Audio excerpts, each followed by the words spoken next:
The political crisis in the Sudan refuses to die down. Mass protests resurfaced in the country after a few days of calm.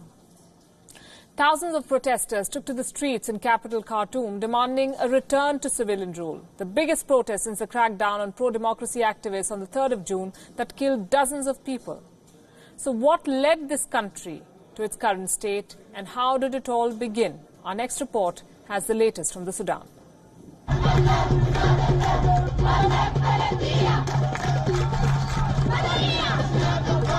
After days of calm, the protesters returned to the streets in the Sudan.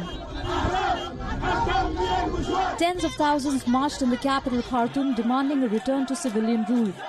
But what was supposed to be a peaceful march against the Transitional Military Council turned deadly.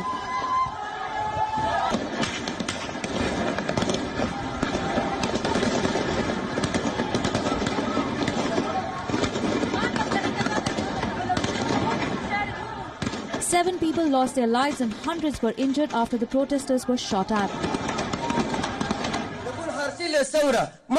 The Sudan's Transitional Military Council claimed that unknown snipers shot at civilians and soldiers.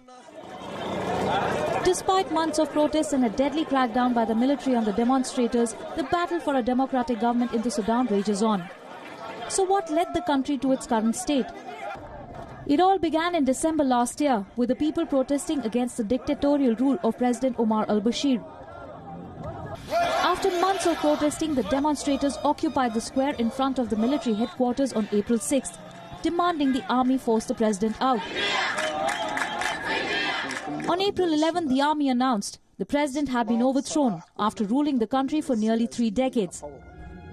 A transitional military council was formed by the military of the Sudan that took in charge of the country. The military council, led by Lieutenant General Adel Fatteh al-Burhan, promised to oversee a transitional period of maximum 2 years and hold elections in the country and bring a civilian rule. The demonstrators, led by the Sudanese Professionals Association, called in the people to continue with the sit-ins. The demonstrators were unhappy with the coup and accused the military council of just transferring the powers from al-Bashir to the military officials close to him.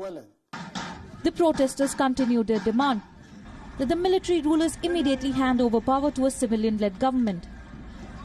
The protest leaders and the military council have been unable to reach a common ground. And the situation got worse with the attack on the pro-democracy protesters by the troops that killed more than 100 people. The Sudan's Transitional Military Council scrapped all agreements with the protesters and opposition parties and announced that elections will be held within 9 months. But refusing to back down, the protesters called for a civil disobedience movement against the military. The Sudan's military was condemned internationally for their violent attack on protesters. The international community wants the unrest in Sudan to end. There has to be a peaceful solution to the conflict, and this solution has to reflect the will of the people. Most African and Western countries have backed the protesters. The African Union suspended the country and threatened sanctions if there were no swift transition to democracy. The Ethiopian Prime Minister Abiy Ahmed even visited the Sudan to mediate between the ruling military and the protesters. A new government plan was also proposed by the Ethiopian government. But neither mediation nor the proposed plan has been accepted by either side. The fate of Sudan now hangs in the balance. All eyes are now on how the military and the protesters will find a common ground. Bureau Report, Beyond World is One.